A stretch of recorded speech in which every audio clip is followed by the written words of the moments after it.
Okay, so hopefully I can get through this video before it starts to storm, okay? But this is an extension of the video that I posted earlier about how the messaging that you are drawn to will tell you what's taking place in your consciousness, will tell you what operating system is resting in your identity by what you're drawn to, okay? By the messages that you're drawn to, by the videos that you're drawn to, by what you allow yourself to listen to. And you know, if you've been around here for a second, if you've been around Unleashed Alchemy for a moment, you know that on Thursdays, I specifically talk about money and your identity with money. And based on your identity, how money has been in your life, your experience with money, through and how programming, religious programming specifically, has negatively influenced your relationship with money.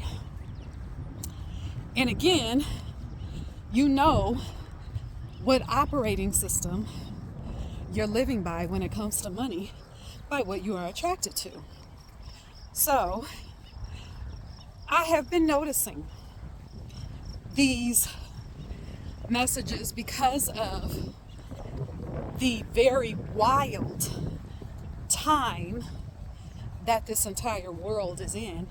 And listen, this is not the first time that the world has been in a wild time.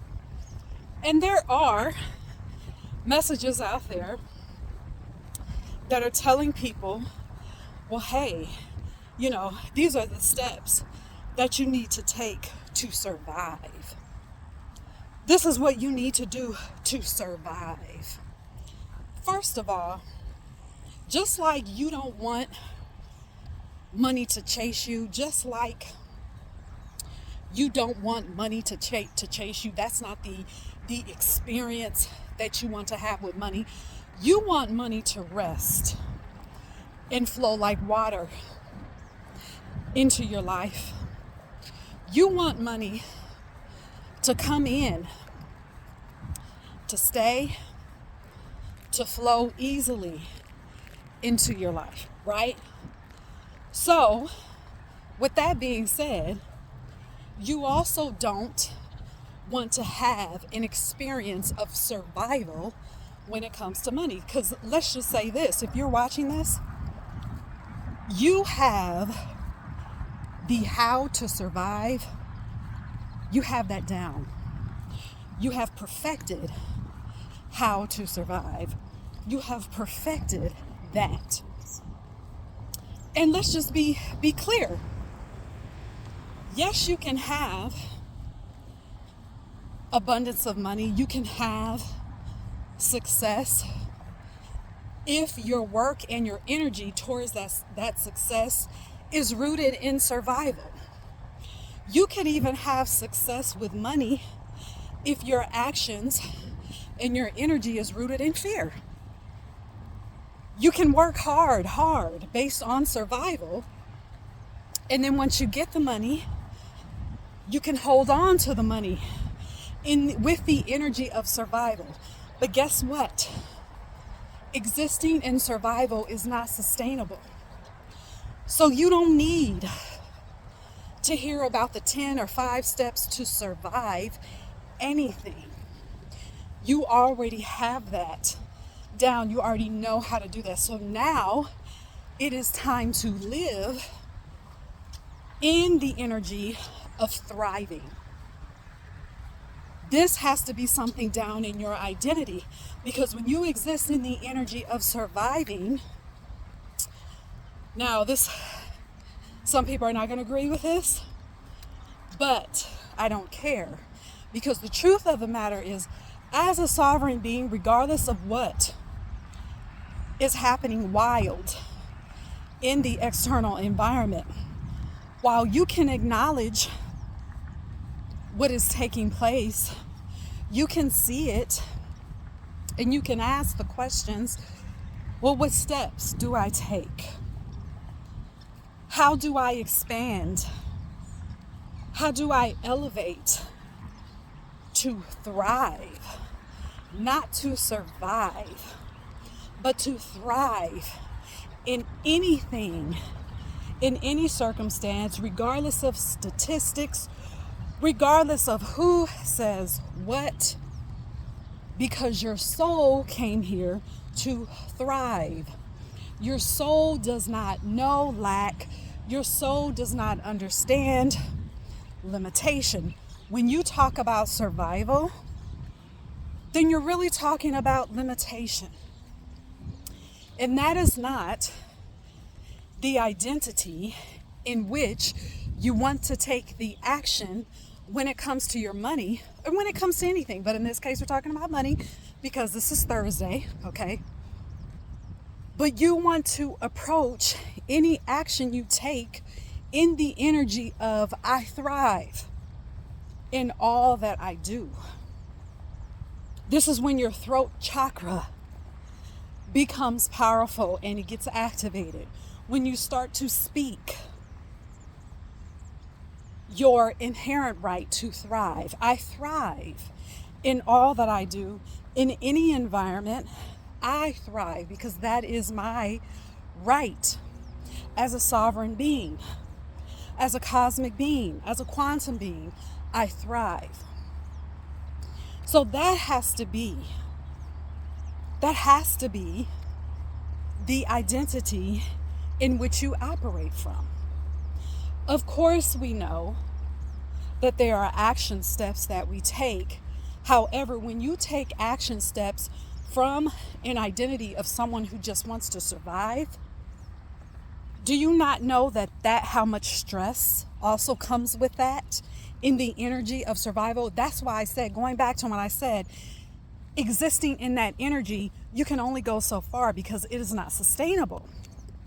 Okay, because it adds stress to your body first, stress to your mind, because you're constantly looking for something bad to happen. You're constantly making plans with your money on how to stay in survival mode.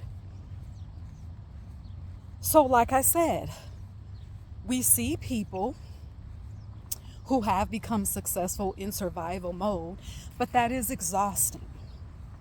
It is exhausting because of the stress that goes with it. So now when you thrive, when you take action from thriving, from a thriving consciousness, not only do you experience the overflow and the richness of your money and the wealth of your money, because we know wealth and being rich are two different things. You get to have both. I'm blowing a bug off me. You get to have both, okay? And so you have to own that and be in that consciousness. So don't listen to those messages that tell you, here's how to survive. Maybe I shouldn't tell you not to listen to anything. You're grown. You can listen to whatever you want. But you have to ask yourself, what is it? Why am I drawn to someone talking about survival? Why am I drawn to this? What is it in my, because, and here's the thing. If you are drawn to those messages, and going back to the video that I did earlier about not listening to messages that tell you that you want money to chase you. Maybe if you are drawn to those types of messages, perhaps that is your consciousness saying to you, the universe saying to you, infinite intelligence saying to you, okay, this is what's operating in your system. This is where you need to upgrade. This is an opportunity for elevation. So that was on my soul, my heart, to extend the video out from earlier today that I posted and talk more about that and what is playing out in your consciousness, if you're unsure, well, what you're drawn to will let you know. So if you are drawn to messages that only talk about survival, then you say, okay, well, why do I still feel like when I think of money, I think of just only surviving? Perhaps looking at money as only a survival tool, maybe that has been your experience, your entire experience. Maybe that's what the experience was with the people before you, your parents, your grandparents, their parents, and on and on. And that is fine. That is not a judgment, okay? That is just an acknowledgement. And it's also, not only isn't it an acknowledgement, but it is also an opportunity for you to heal that survival frequency when it comes to money, for you to heal that and elevate it into thriving frequency where money is concerned. And you get to be that energetic conduit for your entire bloodline. Does it sound like a heavy responsibility? It doesn't have to feel heavy. Does it sound like a big responsibility? Perhaps. Depends on how you look at it. It can both be a big responsibility and an even bigger opportunity. Remember, that's what this is about. This is about identity and about you understanding who you are as an energetic being. And you are a conduit for wealth. You are a conduit for richness in money. Remember, we're talking about money on Thursday. And you get to be that for yourself and for your lineage. So, do what you will with that, okay? And if you didn't see the video from earlier today about how I tell you to stop listening to messages that tell you that they have the steps for you to get money to chase you, stop listening to those messages, then go listen to that video, all right? And if you have not subscribed, subscribe to Unleashed Alchemy. Also, you can now listen to Unleashed Alchemy on every place that you listen to podcasts. All right? So, until next time, be rich, be wealthy, and be sovereign.